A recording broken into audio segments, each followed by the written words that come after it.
Hi, my name is Amilcar Jauregui, and I wrote Tejuino. Tejuino, in a nutshell, is a drink from Mexico. And this drink is prepared from fermented masa. And this drink, it's very popular among many street vendors. A lot of people use this as their main commodity to sell. All right, first question is from Sophie Goldstein, author of Rosa. Where did the spark of your story come from? What was the inspiration? Oh man, thank you for your question. I think that the spark for my story came from a video I saw online, and it was a gentleman who was mugged. He was a street vendor, a paletero man who was mugged in Long Beach. And, and I started to see a series of videos and clips of people getting harassed, street vendors getting shut down or harassed by the police, authorities, whatever the reason was. And I just saw a lot of innocent people having it hard for no reason. My mother used to be a street vendor.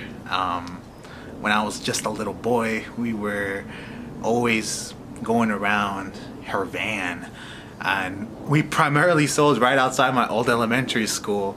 And she was that lady, we sold mangoneadas, we sold bolis, we sold Doritos, Tostilocos, whatever it was.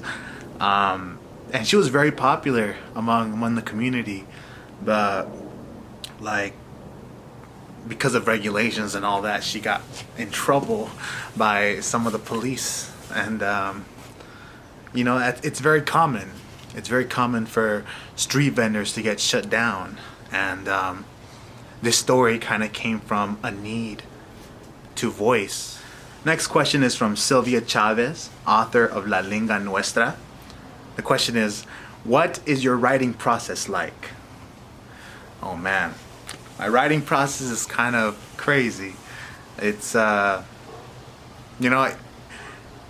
people say they don't have a process, but everyone does. Everyone has their own little thing. And I think with me, a lot of my work just sparks out of just a simple word, a simple phrase. And, you just go from there. If you have a thought, you got to follow it. If you have a muse talking to you, you got to write those words down, because whatever sticks to you is important to you. So a lot of my work comes from things that people have said, things that inspire me, things that I want to share to people. And a lot of my work is also therapeutic for me. So a lot of my work is also a little bit of my self-healing. And something I've learned as a writer growing up is, work doesn't have to make sense to anyone else. As long as it makes sense for you and it functions for you, then that's all that really matters. The next question is from Andrew Cervantes, author of Lola. What do you feel is the most important part of traditions, like the preparation of Tejuino? Oh man, well, I think the most important part of traditions is keeping them alive, because it's really difficult to keep them alive when you are a part of a culture that really wants you to be one thing. Because with something like Tejuino, it's something so specific, but it has such a historical presence in our lives. And if it wasn't for my mom, I wouldn't know what Tejuino is. If it wasn't for my mom, I wouldn't know what Vallelerma was, and Nayarit, and everything that's out there.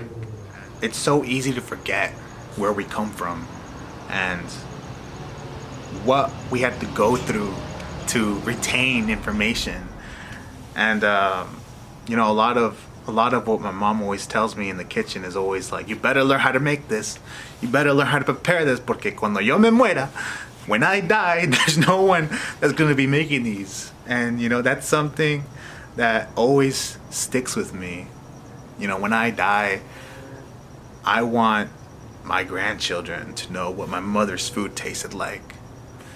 I feel like this play is also about reconnecting with tradition, because I feel like Jose is in his own little world in the United States, when Marta is still very much tied to the old land, and I feel like there's tension there.